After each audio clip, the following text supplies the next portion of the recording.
तभी यशिका को याद आता है, नोवेल में भी यशिका को डांस करना नहीं आता था। यशिका अपने मन में ही कहती है, यशिका की कई आदतें बिल्कुल मेरी जैसी क्यों है। ये सवाल करते हुए यशिका अपने ख्यालों में खोई होती है। वही गाना बंद हो जाता है, पर यशिका अब भी अभय के हाथ में अपना हाथ रखे होते हैं। तो अभय हल्की मुस्कान के साथ कहता है, क्या तुम और डांस करना चाहती हो मेरे साथ। इस बात को सुन यशिका का ध्यान जाता है कि गाना बंद हो चुका है, तो यशिका झट से अभय से दूर हो बाहर की तरफ जाने लगती है। वैसे भी उसे अपना मिशन भी पूरा करना था, ताकि वो इस डायमंड को बेच सके।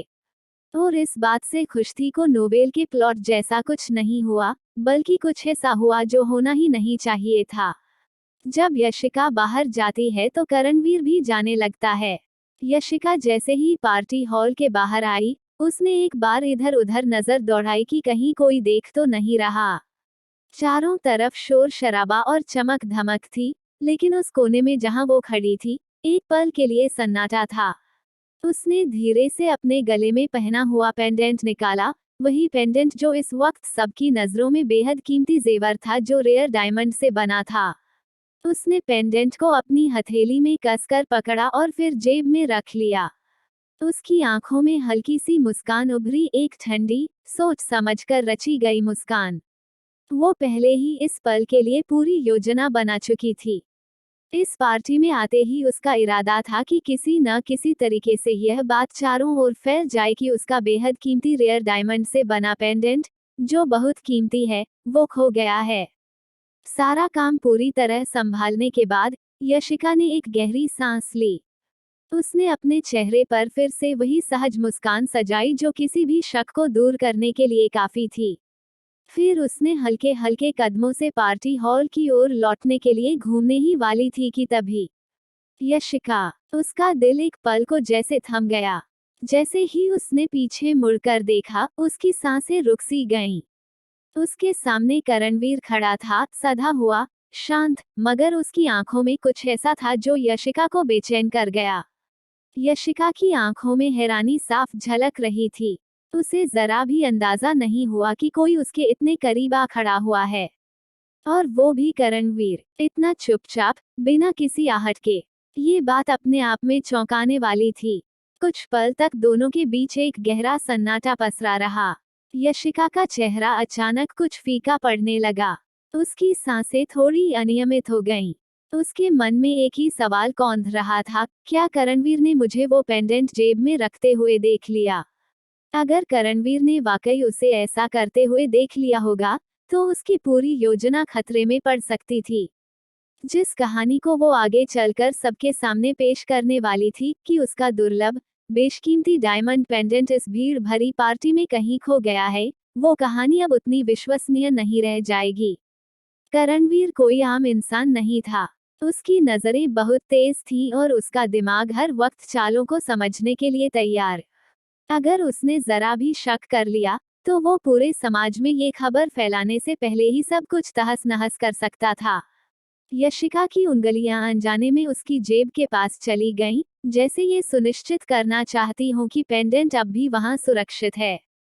उसने खुद को संयत करने की कोशिश की और अपनी घबराहट छिपाते हुए करणवीर की ओर देखने लगी, मगर उसके चेहरे पर अब वो सहजता नहीं थी, वहां अब चिंता की हल्की परतें तैर रही थीं।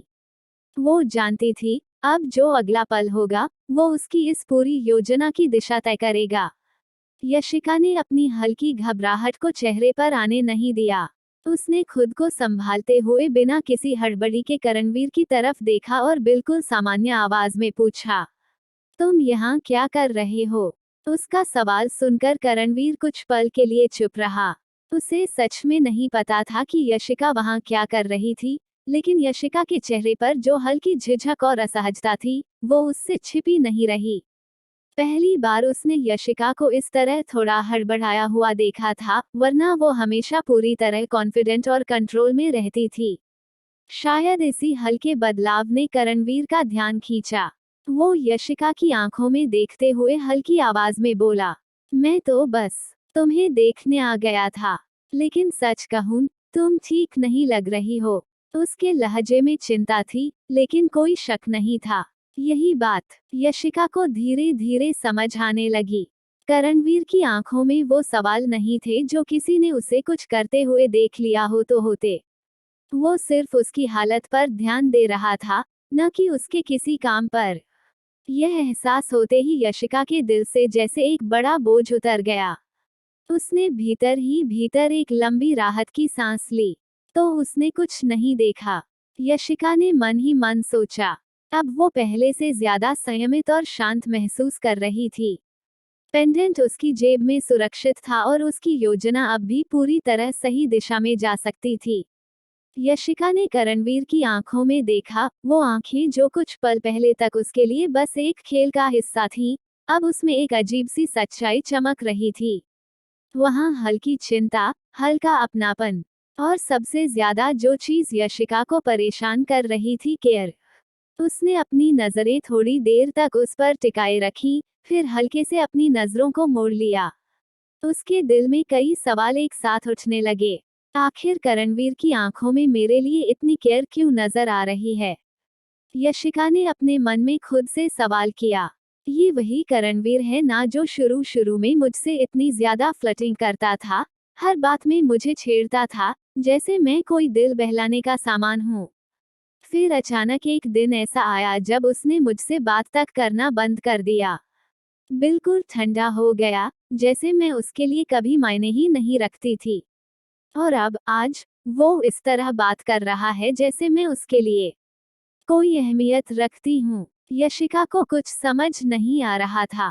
करणवीर के इस बदलते व्यवहार ने उसे भीतर से उलझा दिया था। वो जितना बाहर से शांत दिख रही थी, अंदर से उतनी ही परेशान थी।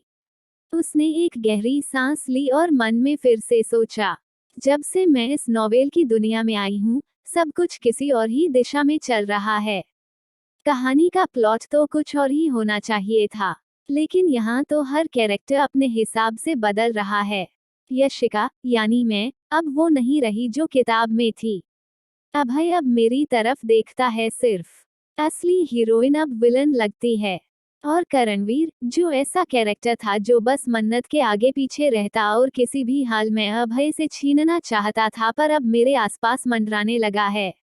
ये सब मेरे लिए समझना अब बहुत मुश्किल होता जा रहा है। कहानी एक ऐसी राह पर जा रही है जहां से वापसी की कोई राह दिखती ही नहीं। और मैं हर रोज एक नए मोड़ पर खुद को खड़ा पाती हूँ, बिना किसी नक्शे या रास्ते के। यशिका ने खुद को संभाला, चेहरे पर एक ठंडी मुस्कान टिका ली, ताकि करणवीर को उसके मन की उलझन का जरा भी अंदाजा न हो। मगर अंदर ही अंदर उसकी सोच की गहराइयां और भी उलझती जा रही थीं। यशिका ने खुद को पूरी तरह संभाल लिया था। चेहरे पर वही हमेशा वाला ठंडा, भावहीन और सधा हुआ एक्सप्रेशन था, जो वो अक्सर तब लगाती थी जब उसे किसी के ज्यादा करीब नहीं आने देना होता था। करणवीर की आंखों में उसकी चिंता देखकर भी उसने अपनी आवाज में कोई नरमी नहीं आने दी। वो सीधी उसकी आंखों में देखते हुए बोली, मुझे समझ नहीं आ रहा है, तुम मेरे लिए इतना कंसर्न क्यों दिखा रहे हो? वो एक पल रुकी, फिर उसी ठंडे लहजे में आगे कहा, जबकि कुछ दिन पहले तुमने खुद ही मुझसे कहा था कि तुम मन्नत से प्यार करते हो। और ये भी कहा था कि मैं बहुत क्रूर हूँ। उसके शब्द सीधे थे, बिना किसी भावनात्मक मुलायमियत के। यशिका जानती थी कि करणवीर जैसे लोग अगर अंदर तक पहुंच जाएं, तो तकलीफ भी उतनी ही गहराई तक देते हैं। इसलिए उसने दीवारें बनाकर रखी थीं, और आज भी वो दीवारें जस की तस खड़ी थीं। लेकिन करणवीर चुपचाप खड़ा उसे देखता रहा। उसकी आंखों में अब वो मस्ती, वो हल्कापन नहीं था जो पहले कभी था। कुछ पल के लिए वो बस उसकी बातों को चुपचाप सुनता रहा, जैसे हर शब्द को अपने अंदर समेट रहा हो। फिर अचानक, बिना कुछ कहे, उसने अपना हाथ आगे बढ़ाया। यशिका को कुछ समझ में आता, उससे पहले ही उसने नरमी से उसके बालों की एक लट को पकड़ा, बहुत हल्के से, जैसे कोई किसी याद को छू रहा हो। उसने उस लट को अपने हाथों में लिया और उसे अपने होठों के पास ले आया। वो कुछ पल यूं ही रुका रहा, फिर बेहद धीमी, टूटी हुई आवाज में बोला, मुझे नहीं पता, मुझे क्या हो गया है। उसके लहजे में एक अजीब सी बेचैनी थी, जैसे वो खुद से लड़ रहा हो, जैसे उसे अपने ही जज्बातों का यकीन नहीं हो रहा हो। उसमें कोई बनावटीपन नहीं था, कोई प्लानिंग नहीं, बस एक कच्चा सा सच था जो खुद ब खुद बाहर आ गया था। यशिका उसे देखते हुए कुछ पल के लिए बिल्कुल शांत हो गई। उसकी आंखों में कोई भाव नहीं था, लेकिन उसका दिल, वो अब भी उस अजनबी मोड़ पर खड़ा था, जहां करणवीर जैसे लोग सिर्फ सवाल छोड़ जाते हैं, जवाब नहीं। यशिका अभी भी कुछ कह नहीं पाई थी। करणवीर की हरकतों ने उसे पूरी तरह चौंका दिया था। उसने कभी नहीं सोचा था कि करणवीर उसके इतने करीब आ जाएगा, इस तरह उसके बालों को छुएगा, और वो भी इतने नर्म, इतने गहरे अंदाज में, जैसे उसमें अब कोई खेल या मजाक नहीं बचा हो, बस एक अजीब सा अपनापन। वो उसे हैरानी से देख रही थी, बिल्कुल शांत, लेकिन अंदर ही अंदर घबरा भी रही थी। करणवीर की आंखों में जो भाव थे, वो यशिका को असहज कर रहे थे। वहां चाहत थी, उलझन थी, और शायद कुछ और भी, जिसे यशिका समझ नहीं पा रही थी। उसे समझ नहीं आ रहा था कि उसे पीछे हट जाना चाहिए, कुछ कहना चाहिए, या बस खड़ा रहना चाहिए। और तभी अचानक वहां अभय आ गया। अभय के कदमों की आवाज सुनते ही जैसे पूरा माहौल बदल गया। उसने दूर से ही करणवीर और यशिका को उस हालत में देख लिया। करणवीर का हाथ अब भी यशिका के बालों की लट को पकड़े हुए था, और वो उसे एक ऐसी नजरों से देख रहा था जिसमें नजाकत भी थी और एक गहरी दिलचस्पी भी। ये सब देखकर अभय का चेहरा गुस्से से लाल हो गया। उसकी आंखों में एक अजीब सी आग जल उठी।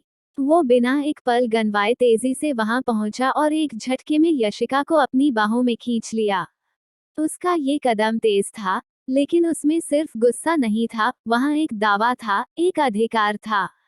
उसने करणवीर की तरफ सख्त नजरों से देखा और जैसे बिना शब्दों के ही कह दिया, यशिका मेरी है। करणवीर थोड़ी देर के लिए चुप खड़ा रह गया। वो समझ गया कि उसने जो किया, वो सिर्फ यशिका को नहीं, किसी और को भी प्रभावित कर सकता था। यशिका अभी भी अभय की बाहों में थी, थोड़ी हड़बड़ाई हुई, लेकिन सबसे ज्यादा हैरान वो इस बात से थी कि अभय ने, जो अब तक उससे दूर दूर रहता था, आज अचानक उसके लिए इतना पॉजिटिव क्यों हो गया। उसके मन में एक और सवाल जुड़ गया, ये सब क्या हो रहा है। करणवीर का बदलता रूप, अभय का अचानक ये गुस्सा, क्या कहानी अब पूरी तरह अपनी दिशा छोड़ चुकी है। वो अभय की बाहों में होने का एहसास तो कर रही थी, लेकिन उसका मन अब और भी ज्यादा उलझ चुका था, जैसे कोई ऐसा तूफान आने वाला हो जिसे रोक पाना अब किसी के बस की बात नहीं। यशिका कुछ बोल पाती, उससे पहले करणवीर ने गहरी आवाज में कहा, अभय, तुम इसे इस तरह जबरदस्ती क्यों खींच रहे हो। बात करने का तरीका यही है तुम्हारा। अभय ने उसे घूरते हुए जवाब दिया, उसकी बाहें अब भी यशिका के चारों ओर जकड़ी हुई थीं। मैं जिस पर हक रखता हूँ, उसे इस तरह ही बचाता हूँ। और तुमसे बात करने का मेरा कोई इरादा नहीं है, करणवीर। हक। करणवीर ने बात को दोहराया, उसकी आवाज में गुस्सा और ताज्जुब दोनों थे। तुम्हारा और यशिका का क्या रिश्ता है जो तुम इतना हक जताते फिरते हो। अभय की आंखों में अब कुछ और गहराई उतर आई, वो जुनून, जो न चाहकर भी डराने वाला था। उसने धीरे से कहा, रिश्ता क्या है, ये तो मुझे भी नहीं पता। पर एक बात साफ है, अगर यशिका को कोई छुएगा, तो वो सिर्फ मैं होऊंगा। और अगर किसी और ने कोशिश की, तो मैं उसे तोड़ दूंगा। उसकी आवाज में कोई जोर नहीं था, लेकिन हर शब्द में पागलपन छुपा था, ऐसा जुनून जो मोहब्बत की हदें लंघ चुका था। यशिका बीच में बोल पड़ी, अब उसकी आवाज थोड़ी थरथराई हुई थी, लेकिन उसमें दृढ़ता भी थी। बस करो, दोनों, मुझे इसमें नहीं पड़ना है। वो अभय की पकड़ से धीरे से खुद को छुड़ाते हुए बोली, मैं नहीं चाहती कि तुम दोनों मेरे लिए आपस में लड़ो। मैं कोई इनाम नहीं हूँ जिसे जीतने के लिए तुम लोग दाव लगा रहे हो। करणवीर कुछ कहने को आगे बढ़ा, लेकिन यशिका ने हाथ से इशारा कर दिया, नहीं, मुझे कुछ सुनना नहीं है। उसने एक गहरी सांस ली, अपनी गाउन को थोड़ा संभाला, और तेज कदमों से वहां से चल पड़ी। अभय ने उसे जाते हुए देखा, उसकी आंखों में अब भी वही पजेसिव आग जल रही थी। वो खामोश था, लेकिन उसकी आंखें कह रही थीं, तुम कहीं नहीं जा सकती, यशिका। तुम मेरी हो, चाहे तुम मानो या नहीं। करणवीर चुपचाप खड़ा रहा, लेकिन उसे पहली बार अभय की नीयत में कुछ ऐसा दिखा जो सिर्फ प्यार नहीं था, वो एक जुनूनी दावे का साया था जो किसी भी हद तक जा सकता था। यशिका तेज कदमों से उस जगह से निकल गई। उसके पैर जैसे खुद ब खुद चल रहे थे, तेज, घबराए हुए, भागते हुए। दिल धड़क रहा था, सिर घूम रहा था। पीछे से पार्टी की आवाजें और दोनों की बहस की गूंजें अब भी कानों में गूंज रही थीं, मगर वो उन सबको अनसुना कर चुकी थी। उसके मन में हलचल मची हुई थी। ये क्या हो रहा है? मन्नत इस कहानी की नायिका है। करणवीर को उससे प्यार होना था। अभय को उसके लिए पजेसिव होना था। तो फिर ये दोनों मेरे लिए क्यों लड़ रहे हैं? मैं तो बस इस नॉवेल की विलन थी। और अब कहानी ही उलट गई है। उसकी आंखें भर आईं, पर उसने खुद को जोर से संभाल लिया। क्या मैंने कहानी बदल दी है? क्या मेरे यहाँ आने से कहानी का प्लॉट बदल रहा है? यशिका के जाने के बाद करणवीर कुछ देर तक चुप खड़ा रहा, फिर गुस्से से अभय की ओर देखा। तुम समझते क्या हो खुद को? करणवीर आगे बढ़ा, उसकी आवाज अब सख्त हो चुकी थी। तुम्हारा ये हक जताना सिर्फ तुम्हारे डर को दिखाता है, अभय। अभय अब शांत नहीं था, वो अपनी जगह खड़ा रहा, लेकिन उसकी आंखों में ज्वाला थी। डर, उसने ठंडी हंसी के साथ कहा, मैं डरता नहीं, मैं सिर्फ उन चीजों को नहीं खोता जो मेरी हैं। और यशिका अब मेरी है, चाहे वो इस बात को अभी माने या ना माने। करणवीर आगे आया, उसकी आंखों में गुस्से के साथ एक सवाल था। कब से? जब से उसने तुम्हें नजरअंदाज करना शुरू किया। क्या तुम्हें सिर्फ उसकी चुनौती पसंद है, या सच में उससे कुछ महसूस करने लगे हो? अभय का चेहरा अब और सख्त हो गया। वो एक कदम आगे बढ़ा और बिल्कुल करणवीर के पास आकर धीमे मगर भारी लहजे में बोला, मुझे जो चाहिए होता है वो मैं किसी और को लेने नहीं देता। और यशिका अब मेरी जिंदगी की सबसे जरूरी चीज बन चुकी है। तुम क्या हो और क्या सोचते हो मुझे फर्क नहीं पड़ता, पर अगली बार अगर उसे छूने की कोशिश भी की तो तुम्हारे हाथ बचेंगे नहीं। करणवीर ने पहली बार अभय की आंखों में वो गहराई देखी जिसमें प्यार से ज्यादा आदत, जिद और जुनून भरा था। तुम्हें लगता है तुम उसे पाना चाहते हो, करणवीर बोला, लेकिन मुझे लगता है तुम सिर्फ उसे रखना चाहते हो जैसे कोई सामान। अभय ने एक आखिरी बार उसकी ओर देखा, फिर सीधा मुड़ गया, लेकिन जाते जाते उसका आखिरी वाक्य हवा में तैर गया। जो मेरी चीज है उसे कोई और हाथ भी लगाए, ये मैं बर्दाश्त नहीं करता। वही यशिका गार्डन के एक सुनसान कोने में बेंच पर बैठी होती है और चांदनी की हल्की रोशनी में वो अब भी उलझी हुई होती है और अपने सोच में ही डूबी थी कि तभी वहां धीमे कदमों की आवाज आती है। वो अपने सोच से बाहर आ, मुड़कर देखती है, अभय है। यशिका खड़ी हो जाती है और थोड़ा चौंकते हुए बोलती है, तुम यहाँ क्या कर रहे हो? पीछे क्यों आए हो? अभय कुछ देर उसे बस देखता रहा, फिर बहुत शांत लेकिन भारी आवाज में बोला, क्योंकि तुम भागी और मुझे बर्दाश्त नहीं हुआ। तुम्हारा बर्दाश्त करना न करना मेरा मसला नहीं है, अभय, यशिका ने कहा, उसकी आवाज अब भी कड़वी थी। मैं कोई चीज नहीं हूँ जिस पर कोई लेबल लगा हो, अभय की। समझे तुम? यशिका की बातों को सुनते हुए वो उसके करीब आया, बहुत धीरे धीरे, जैसे हर कदम के साथ अपनी भावनाओं का बोझ उठाते हुए। मैं जानता हूँ, उसने कहा, तुम चीज नहीं हो। तुम वो हो जो मुझे खुद से भी ज्यादा अजीज हो चुकी हो। यशिका एक पल के लिए चुप रह गई, फिर यशिका को पुरानी यादें उसके मन में जैसे तैर गई और वो गुस्से में अपने कदम पीछे करते हुए बोल पड़ी, मुझे समझ नहीं आ रहा है अभय, तुम्हें हुआ क्या गया है? क्यों अचानक से तुम्हें मुझ में इंटरेस्ट आने लगा है? नफरत करते थे ना मुझसे, मुझसे दूरी बना कर रखते थे, फिर क्या है ये सब क्यों कर रहे हो ऐसा? यशिका उससे दूर जाते हुए ये सब कह रही होती है तो अभय उसके बिल्कुल करीब हो, उसके कमर पर अपने हाथ रख उसे अपने बेहद करीब कर लेता है। तो यशिका खामोश हो जाती है और एक तक अभय के आंखों में देखने लगती है।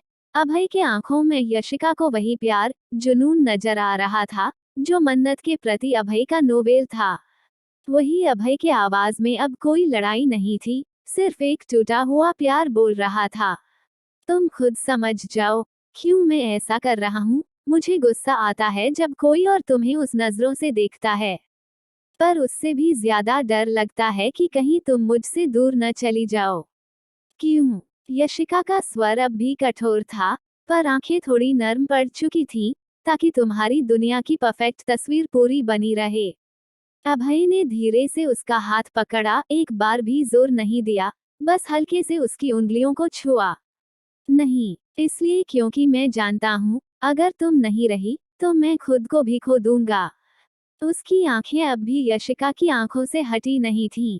मैं जानता हूँ, मैं पजेसिव हूँ, और शायद बहुत कुछ गलत भी कर बैठा हूँ पास्ट में। पर क्या तुमने कभी सोचा है कि जो इंसान हर चीज को आसानी से खो चुका हो, वो जब किसी को सच में पाले तो उसे खोने का डर किस हद तक जा सकता है? अब यशिका पूरी तरह चुप थी। उसकी आंखों में नमी थी, मगर होठों पर कोई जवाब नहीं। अभय ने एक कदम पीछे लिया और बहुत धीमे, बहुत ईमानदारी से कहा, अगर तुम्हें मेरे प्यार पर यकीन नहीं तो तुम्हें जाना हो तो तुम जा सकती हो, यशिका। लेकिन अगर तुम एक बार भी मुड़कर देखोगी, तो मैं वहां खड़ा मिलूंगा तुम्हारे लिए, हमेशा। अभय की आवाज धीमी थी, पर हर शब्द सीधा यशिका के दिल को छू रहा था। यशिका का दिल भी उसके प्यार के लिए धड़क रहा होता है।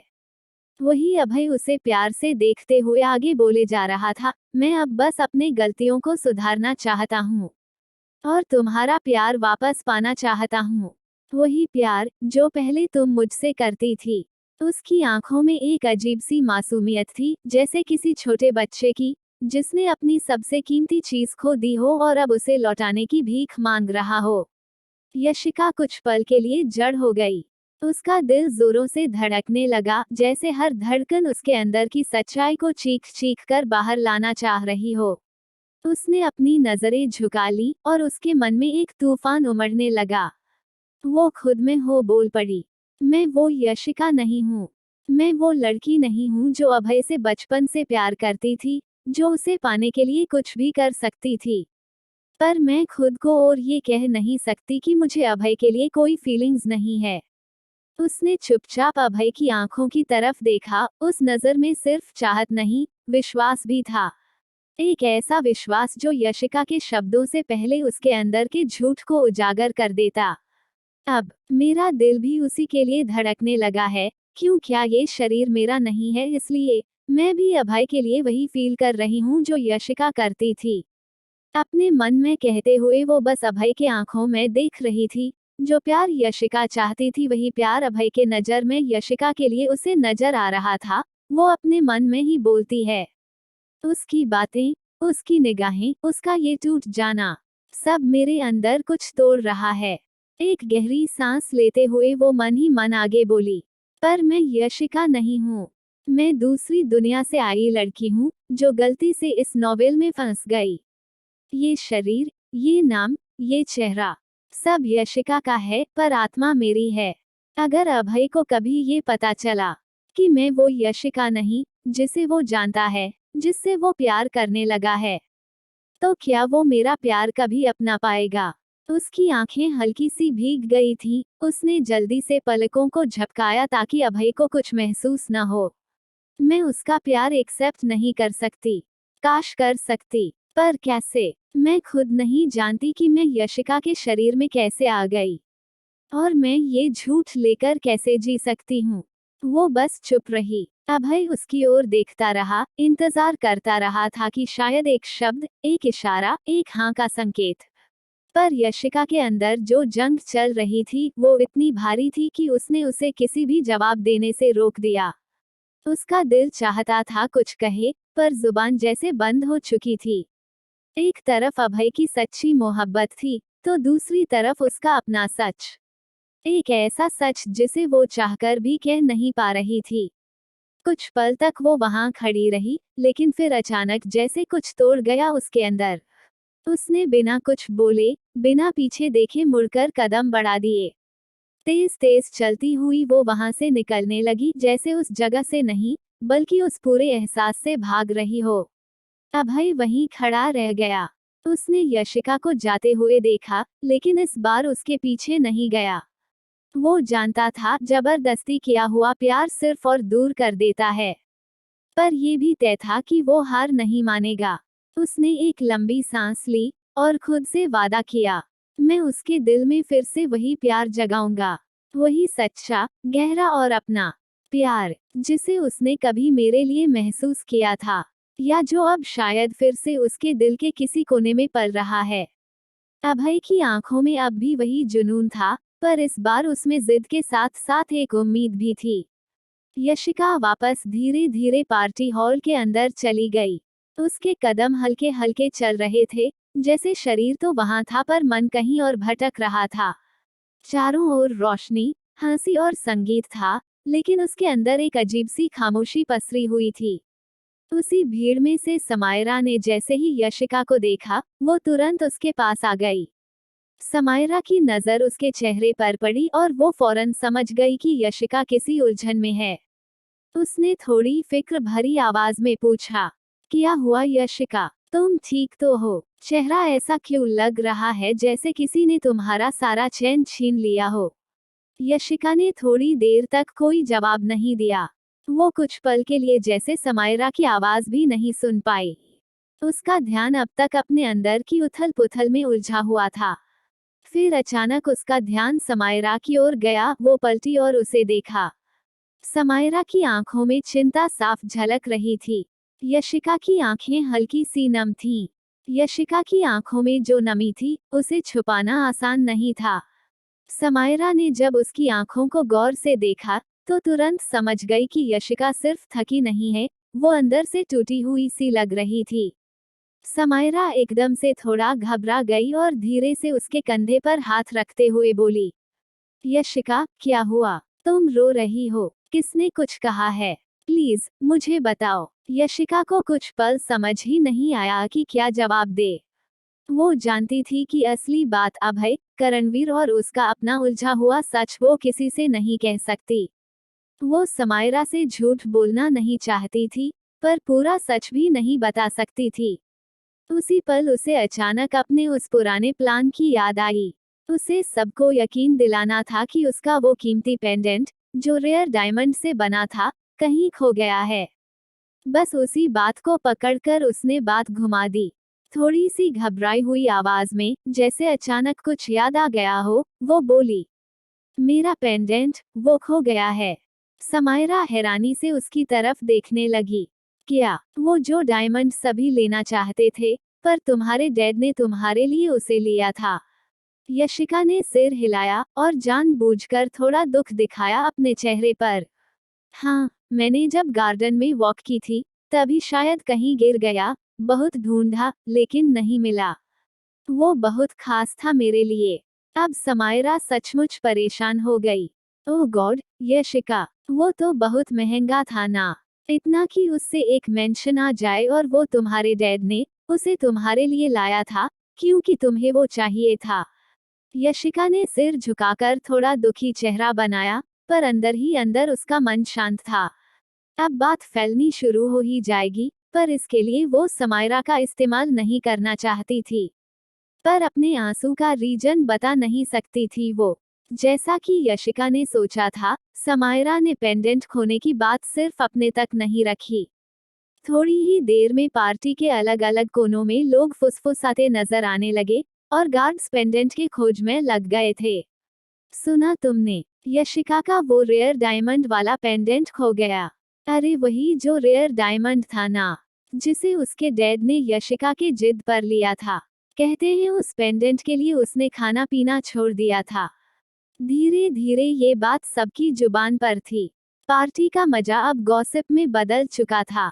यशिका हर तरफ से मिलती निगाहों और सवालों को नजरअंदाज करती हुई बस खुद को शांत दिखाने की कोशिश कर रही थी। लेकिन तभी किसी ने पीछे से तेज आवाज में पुकारा, यशिका। वो मुड़ी तो देखा उसका भाई चिराग गुस्से से लाल चेहरा लिए तेज कदमों से उसकी ओर बढ़ रहा था। लोगों की नजर अब यशिका और चिराग की तरफ थी।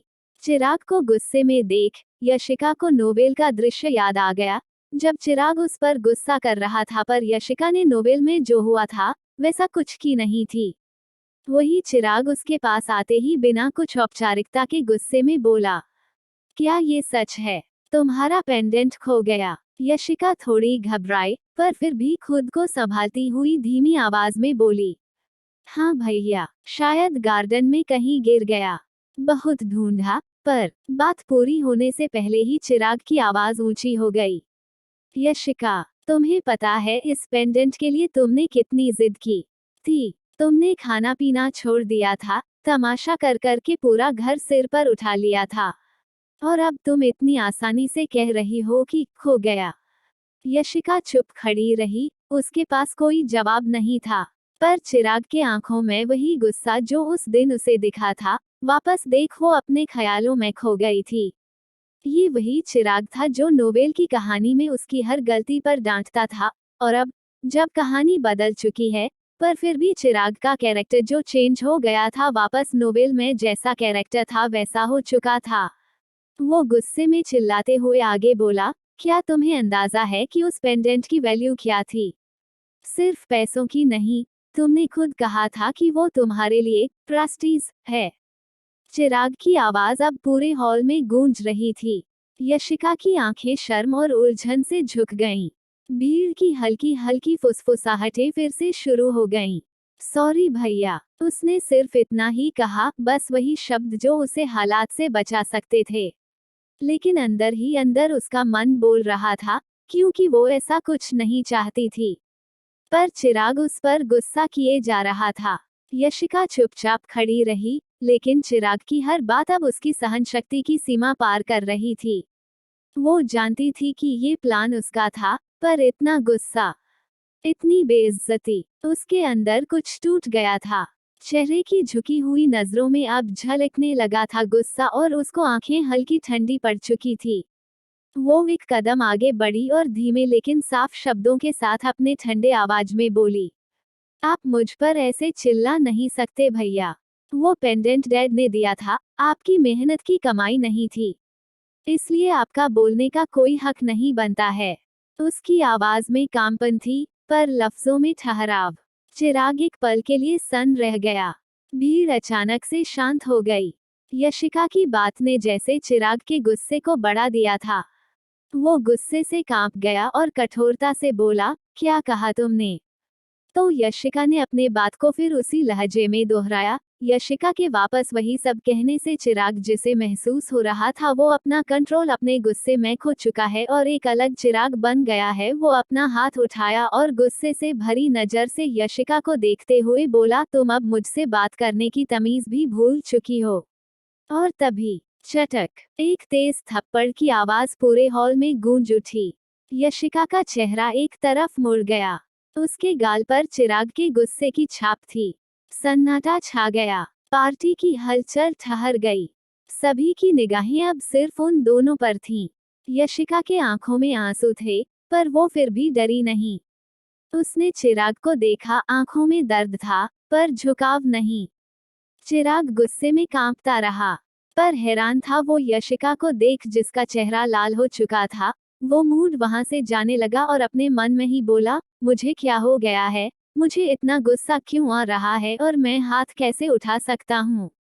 वही समायरा यशिका के पास आ गई। उसे चिराग पर बहुत गुस्सा आ रहा था।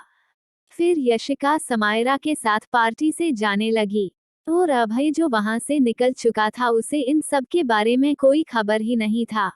आगे के भाग को जानने के लिए चैनल को सब्सक्राइब करें और वीडियो पर कमेंट लाइक कर अपना सपोर्ट दे।